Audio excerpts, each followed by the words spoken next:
जूही news world और Banaras Kesari nimbus में आप सभी का स्वागत है। जैसा कि मैं आपको बता दूं, पूरे यूपी में या देश में कहें तो 508 रेलवे स्टेशनों का अमृत भारत स्टेशन योजना के अंतर्गत के यहाँ पे श्री नरेंद्र मोदी जी के द्वारा शिलान्यास कराया जा रहा है। आपको मैं दिखा रही हूँ पीछे। तो ये मैं जो खड़ी हूँ यहाँ पे, ये रेणुकूट का रेलवे स्टेशन है। यहाँ को भी चुना गया है, सोनभद्र में है ये रेणुकूट रेलवे स्टेशन। तो इसके लिए आप सभी को यहाँ पे आमंत्रित किया गया है। बाकी की डिटेल्स आप जूही न्यूज़ वर्ल्ड और निम्बस चैनल बनारस केसरी के साथ बने रहिए और देखते रहिए। धन्यवाद। दिनांक 6 अगस्त 2023 दिन रविवार को प्रधानमंत्री नरेंद्र मोदी के द्वारा अमृत भारत स्टेशन योजना के अंतर्गत देश के 508 रेलवे स्टेशनों के पुनर्विकास एवं सुंदरीकरण के शिलान्यास का एक भव्य प्रोग्राम का सजीव प्रसारण रेणुकूट रेलवे परिसर में किया गया।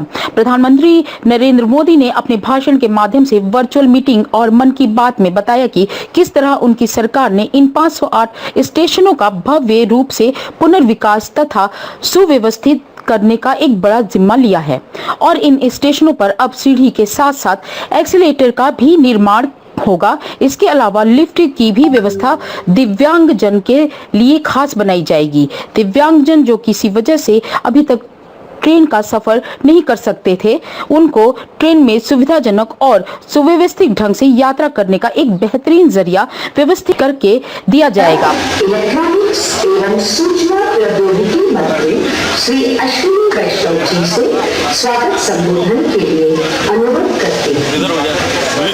भारत माता की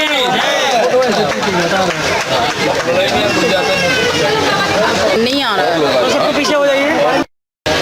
44 स्टेशन के विकास के लिए 1,500 करोड़ रुपये से ज्यादा खर्च होंगे।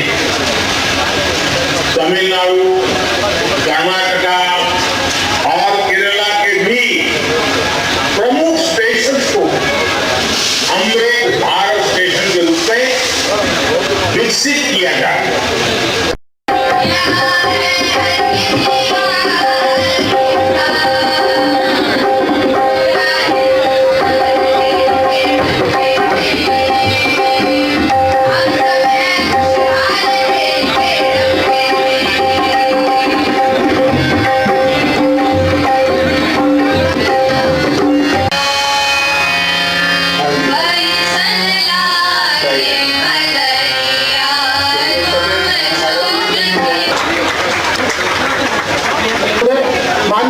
मंत्री जी से आग्रह करता हूं,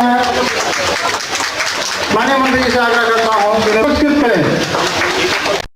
आज देश के यशस्वी प्रधानमंत्री नरेंद्र भाई मोदी जी और देश के रेल मंत्री माननीय अश्विनी वैष्णव जी के नेतृत्व में आज जिस प्रकार से 508 पूरे देश में रेलवे स्टेशन का जीर्णोद्धार और उद्घाटन के कार्यक्रम में और जनपद सोनभद्र का 2 स्टेशन चौपन और रेणुकूट का इसमें सम्मिलित है और हम सब सौभाग्यशाली हैं जनपद सोनभद्र के निवासियों का कि देश के प्रधानमंत्री जी ने हमारे जनपद सोनभद्र को 2 रेलवे स्टेशन को चुनने का काम किया, जिसमें से एक रेणुकूट रेलवे स्टेशन और दूसरा चौपन का रेलवे स्टेशन। तो इस रेलवे स्टेशन में हमारे जहाँ पर स्वचालित सीढ़ी नहीं है, वहाँ पर स्वचालित सीढ़ी बनाया जाएगा और यात्रियों के ठहराव के लिए वातानुकूल उनको जो है कि वहाँ यात्री शेड बनेगा और हमारे जो दिव्यांग भाई बहन हैं जो किसी प्रकार दिक्कत होता था, उनको दिव्यांगजनों को सुविधा के लिए उनको भी जो है कि इस तरह से व्यवस्था किया जाएगा कि वो भी आसानी से इस ट्रेन में सफ़र कर सके। ये सुंदरीकरण होने के बाद इस पर ट्रेनें भी बढ़ेंगी। निश्चित रूप से सुंदरीकरण के बाद अब ट्रेन बढ़ाया जाएगा और मैं अपने माननीय रेल मंत्री जी से पिछले 6 जनवरी को मैं मिला था और जो एक गोमो पैसेंजर पहले चलती थी कोरोना काल से पहले और एक सिंगरौली से चलता था ट्रेन चौपन तक का, तो इस समय कोरोना काल से बंद है। उसको मैं अपने ज्ञापन के माध्यम से और उनको विशेष आग्रह करके उनसे निवेदन किया था कि जो कोरोना काल से पहले जो भी ट्रेनें चलती थी उसको सुचारू रूप से चलाया जा सके। और मैं विश्वास दिलाता हूं कि निश्चित रूप से जो ट्रेनें जो पहले चलती थी अब बंद है तो निश्चित रूप से उसको चलाने का काम देखिए, उसमें सारा व्यवस्था है, सारे सुरक्षा व्यवस्था सारा चीज़ है। उसमें जो है कि हर रेलवे स्टेशन पर सीसी कैमरा वगैरह लगाया गया है और जीआरपी के सारे जवान मुस्तैद रहते हैं और किसी प्रकार के हमारे यात्रीगणों को, माताएं बहनों को लगेगा ये बताइए। अब समय तो थोड़ा सा लगेगा, लेकिन और महिलाओं के लिए क्या है यहाँ पे? हमारे माताओं बहनों के लिए विशेष रूप से उनको सुविधा देने का हमारी सरकार काम करेगी। ये रेणुकूट के शिवा पार्क में कल रेलवे विभाग के ठेकेदार ने एक विस्फोट किया है, पत्थर तोड़ने का काम, और उसमें दर्जनों घरों के छत टूट गए, 4-5 लोगों को गंभीर चोटें आई हैं। इस पर आपका क्या कहना है? जबकि एएन साहब ने कहा कि मैं मुआवजा दूंगा। नोडल अधिकारी साहब यहाँ मौजूद है, प्लीज कम हियर। तो उस पर नागरिकों को क्या सुविधा, क्यों ऐसा किया गया? देखिए, अभी तो हमारे संज्ञान में नहीं है, अभी आप लोग संज्ञान में लाए हैं तो निश्चित रूप से इसको रेलवे विभाग के अधिकारियों से वार्ता करके और यहाँ के जो जनता की समस्याओं को समाधान के लिए निस्तारण कराने का काम करेंगे। कितना समय लगेगा इन सारी चीज़ों को जो आपने बताया है होने में?